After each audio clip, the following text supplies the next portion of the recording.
여러분, 오늘 제가 가져온 이야기는 정말 후회와 반전의 연속입니다. 한 아버지가 20대 아들이 애플 주식 사자고 했을 때 그런 도박 같은 거 하지 말라며 무시했습니다. 대신 아버지는 부동산에 올인하셨죠. 10년 뒤 아버지와 아들의 자산 차이는 상상을 초월했습니다. 그리고 그 과정에서 벌어진 가족 간의 갈등과 반전은 무엇이었을까요? 끝까지 집중해 주세요. 이 이야기는 새로운 세대와 기성세대의 투자 철학 차이, 그리고 자식을 무시한 대가가 얼마나 쓰라린지 보여줄 겁니다. 사연을 보내주신 분은 30대 중반의 남성입니다. 편의상 준호 씨라고 부르겠습니다. 준호 씨는 현재 IT 스타트업을 운영하고 있어요. 하지만 10년 전만 해도 평범한 대학생이었습니다. 준호 씨의 아버지는 60대 초반의 사업가예요. 중소건설업을 하시면서 평생 부동산 투자로 돈을 벌어오셨습니다. 부동산이 최고야. 땅은 절대 배신하지 않아. 아버지의 투자 철학이었어요. 아버지는 준호가 어릴 때부터 항상 말씀하셨습니다. 준호야, 돈 생기면 땅 사라. 주식 같은 건 도박이야. 네, 아버지. 준호는 고개를 끄덕였습니다. 아버지는 실제로 부동산으로 성공하셨어요. 30대에 아파트 몇 채를 사두셨는데 가격이 몇 배로 올랐거든요. 봐라, 내가 산 아파트가 2배가 됐어. 부동산이 최고지.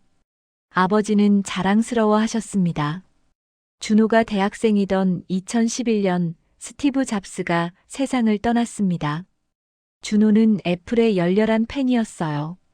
아이폰, 아이패드, 맥북을 모두 쓰고 있었죠. 애플 제품은 정말 혁신적이야. 준호는 감탄했습니다. 그때 준호는 생각했습니다. 애플 주식을 사면 어떨까? 당시 애플 주식은 주당 $50 정도였습니다. 분할 조정 전 기준으로는 약 $350. 준호는 아버지한테 말씀드렸어요. 아버지, 저 애플 주식 좀 사고 싶은데 500만 원만 빌려주실 수 있어요? 애플 주식? 그게 뭔데? 애플이요. 아이폰 만드는 회사요. 아, 그 미국 회사? 주식 사서 뭐 하게? 애플은 정말 좋은 회사예요. 앞으로 더 크게 성장할 거예요. 아버지는 코웃음을 쳤습니다. 주식? 그런 도박 같은 거 하지 마라. 도박이 아니에요. 투자예요. 투자나 도박이나 똑같아. 주식은 한순간의 휴지가 될 수 있어. 애플은 아니에요. 정말 좋은 회사라고요. 그래봤자 외국 회사잖아. 우리나라에서 뭔 소용이야? 아버지는 단호했습니다. 차라리 그 돈으로 부동산 공부해라. 부동산이 최고야. 아버지, 안 돼. 500만 원 못 빌려줘. 그런데 쓰려면. 준호는 실망했습니다. 하지만 포기하지 않았어요. 아르바이트로 돈을 모았습니다. 편의점, 과외, 행사 알바. 1년 동안 열심히 일했어요. 그렇게 모은 돈이 300만 원이었습니다. 2012년 준호는 그 돈으로 애플 주식을 샀습니다. 약 70주 정도 샀어요. 드디어 샀다. 준호는 기뻤습니다. 하지만 아버지한테는 말씀드리지 않았어요. 혼날 것 같아서요. 같은 시기 아버지는 지방에 땅을 사셨습니다. 3억 원짜리 땅이었어요. 준호야, 아버지가 좋은 땅 샀다. 여기 개발된다고 하더라. 몇 년 뒤면 몇 배가 될 거야. 그래요? 좋겠네요. 부동산이 최고야. 너도 나중에 돈 벌면 땅 사라. 네. 준호는 속으로 생각했습니다. 나는 주식으로 성공할 거야. 2013년 애플 주가가 오르기 시작했습니다. 준호는 용돈을 모아서 추가로 매수했어요. 50만 원씩, 100만 원씩. 2014년 아이폰 6가 대박을 쳤습니다. 애플 주가가 급등했어요. 준호의 계좌는 2배가 됐습니다. 300만 원이 600만 원이 된 거예요. 와, 진짜 오른다. 준호는 확신이 생겼습니다. 그런데 아버지의 땅은 개발이 무산됐습니다. 젠장. 개발이 취소됐대. 아버지는 속상해 하셨어요. 땅값도 오르지 않았습니다. 오히려 조금 떨어졌어요. 부동산도 타이밍이야. 다음에 잘 사면 돼. 아버지는 낙관하셨습니다. 2015년 준호는 취직했습니다. IT 중견기업이었어요. 월급은 250만 원. 많지 않았지만 준호는 그중 절반을 애플 주식에 투자했습니다. 매달 100만 원씩 추가 매수했어요. 언젠가 대박 날 거야. 준호는 믿었습니다. 아버지는 준호한테 자주 말씀하셨어요. 준호야, 너 나이가 30인데 결혼 생각은 없어? 아직이요. 결혼하려면 집이 있어야지. 아버지가 전세금 좀 보태줄 테니까 집 알아봐라. 괜찮아요. 제가 모을게요. 너 혼자 언제 모아? 월급쟁이가. 아버지는 준호를 걱정하셨습니다. 하지만 준호한테는 계획이 있었어요. 애플 주식이 더 오르면 집 살 수 있어. 2016년 애플 주가가 계속 올랐습니다. 준호의 계좌는 3천만 원이 됐어요. 이 정도면 괜찮은데? 준호는 뿌듯했습니다. 그런데 아버지는 또 땅을 사셨습니다. 이번엔 5억 원짜리였어요. 이번엔 확실해.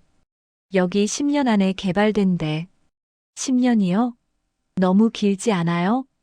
부동산은 장기 투자야. 기다리면 돈 돼. 아버지는 확신하셨습니다.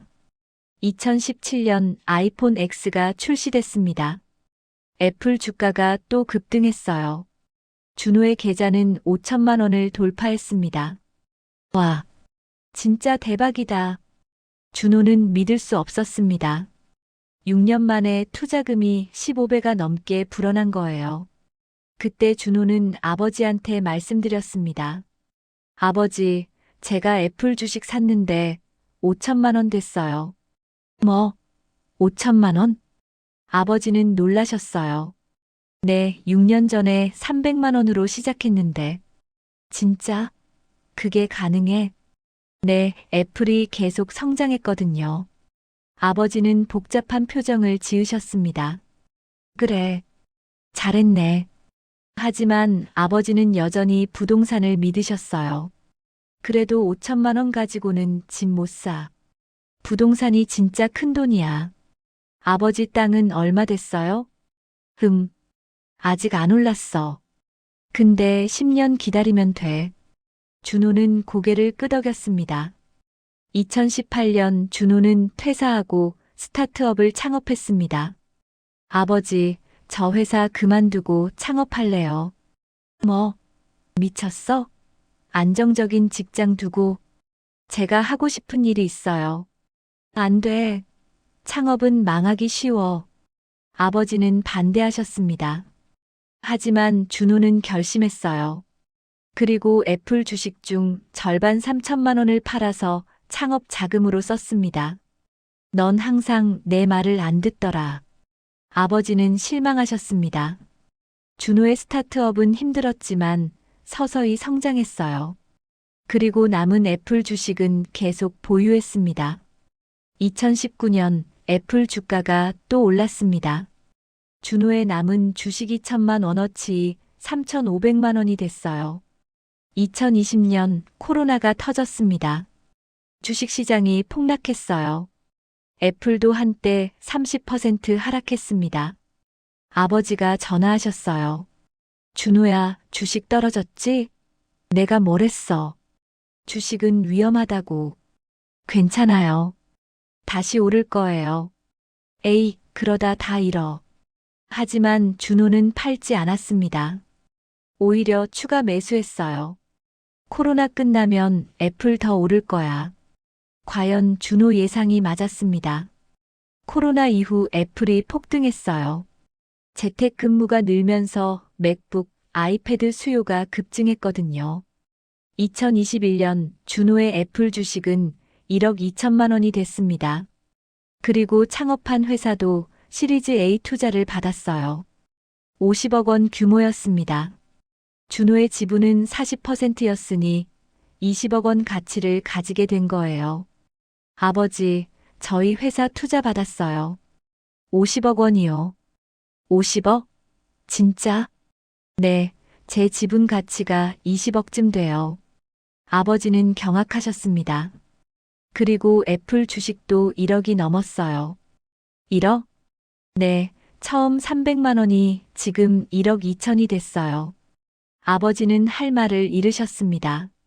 그럼 넌 지금 총 자산이 회사 지분이랑 주식 합치면 21억 정도요. 21억? 아버지는 믿을 수 없다는 표정이었습니다. 아버지는 땅 얼마 됐어요? 아직 안 올랐어. 5억 주고 샀는데 지금도 5억 정도야. 10년 기다렸는데 그대로예요? 개발이 계속 미뤄져서 아버지는 씁쓸하게 웃으셨어요. 그리고 2012년에 사신 땅은요? 그건 4억이 됐어. 3억이 4억. 10년에 1억 오른 거네요. 아버지는 대답하지 못하셨습니다. 준호의 300만 원은 10년 만에 1억 2천만 원이 됐는데 아버지의 3억 원은 4억이 된 거예요. 아버지, 10년 전에 제가 애플 사자고 했을 때 500만 원만 빌려주셨어도 그 500만 원이 지금 2억이 넘었을 텐데. 아버지는 고개를 숙이셨습니다. 2022년 준호는 강남에 아파트를 샀습니다. 20억짜리였어요. 아버지, 저 집 샀어요. 어디? 강남 대치동이요. 대치동? 거기 얼마야? 20억이요. 20억? 넌 그런 돈이 어디 있어? 애플 주식 팔고 회사 지분 일부 매각했어요. 아버지는 충격을 받으셨습니다. 그리고 아버지, 이제 결혼하려고요. 결혼? 네, 좋은 사람 만났어요. 내년에 결혼식 할 거예요. 축하한다, 아들. 아버지는 복잡한 표정이었습니다. 결혼식 날 아버지가 준호를 불러내셨어요. 준호야. 네, 아버지. 아버지가. 미안하다. 뭐가요? 10년 전에 내가 애플 주식 사자고 했을 때 500만 원 안 빌려준 거. 아, 그거요. 그때 빌려줬으면 넌 지금 더 부자였을 텐데. 아버지는 후회하셨습니다. 괜찮아요, 아버지. 제가 알아서 했잖아요. 그래도 내가 내 말을 무시했어. 도박이라고. 아버지는 아버지 방식대로 하신 거예요. 근데 내 방식은 틀렸어. 10년에 1억 번 게 다야. 아버지는 씁쓸해 하셨습니다. 아버지, 부동산도 나쁘진 않아요. 안정적이잖아요. 안정적? 10년에 30%밖에 안 올랐는데 넌 4000% 올랐잖아. 아버지는 자책하셨습니다. 그리고 난 항상 넌 능력 없다고 생각했어. 월급쟁이로 평생 살 거라고. 근데 넌 날 뛰어넘었어. 나이 35에 21억이야. 난 35에 1억도 없었어. 아버지, 미안하다 아들. 내 말을 더 들을 걸. 준호는 아버지를 안았습니다. 괜찮아요. 저 아버지 덕분에 잘 컸어요. 고맙다 준호야. 현재 준호는 회사를 키워서 시리즈 B 투자까지 받았습니다. 기업 가치 300억 원이에요. 그리고 애플 주식은 아직도 보유하고 있습니다. 일부만 팔고 대부분은 가지고 있어요. 애플은 앞으로도 계속 성장할 거야. 준호는 여전히 믿고 있습니다. 아버지는 최근 땅을 팔고 ETF 투자를 시작하셨어요. 준호야, 나도 주식 좀 배워야겠다. 좋은 생각이에요, 아버지. 이제라도 배우면 늦었나? 전혀요. 지금부터라도 하시면 돼요.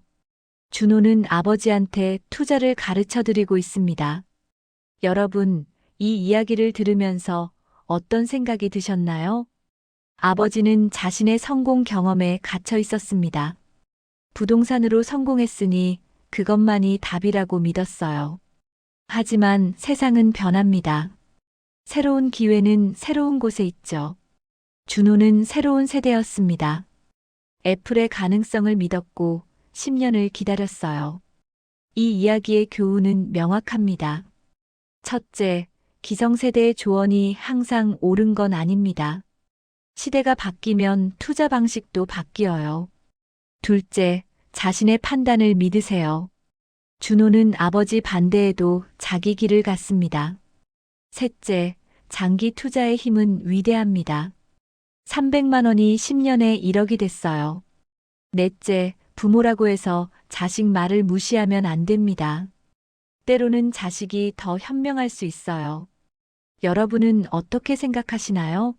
댓글로 여러분의 의견을 들려주세요.